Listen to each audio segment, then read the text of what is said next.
রাধে রাধে সবাইকে। তো আজকে হচ্ছে রাধার জন্মাষ্টমী।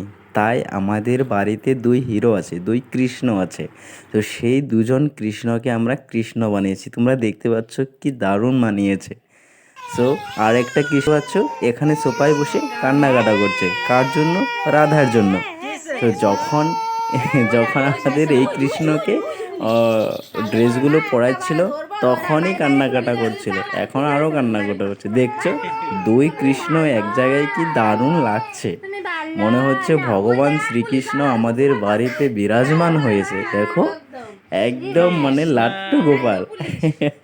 তোমরা হয়তো দেখতে পাচ্ছ বন্ধুরা, আজকে রাধার জন্ম অষ্টমী, আর এই রাধার জন্ম অষ্টমীতে আমাদের বাড়িতে দুই কৃষ্ণ।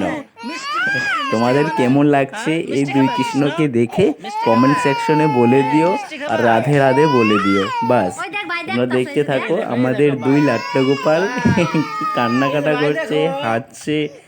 বা মনে হচ্ছে ভগবান শ্রীকৃষ্ণ আমাদের বাড়িতে এসে গেছে। দেখো কি দারুণ মানিয়েছে, একদম পুরো এ তো কান্নাকাটা করেই আছে, এ বন্ধ করছেই না কান্না, এখন কোলে উঠবে বলছিল। তো এই দেখো আমাদের একটা ছোট্ট কৃষ্ণ, আর ওই ছিল বড় কৃষ্ণ। এই ছোট্ট কৃষ্ণ একদম পুরা কি টুলটুল করে তাকিয়ে আছে। দেখতে পাচ্ছ তোমরা কি টুলটুল করে তাকিয়ে আছে।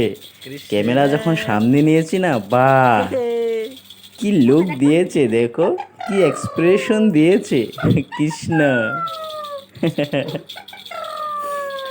তো কমেন্ট সেকশনে বলে দিও আমাদের কৃষ্ণকে তোমাদের কেমন লেগেছে। তো আজকের এই রাধার জন্মাষ্টমীর জন্য আমরা এতটা মানে সেলিব্রেশন করেছি।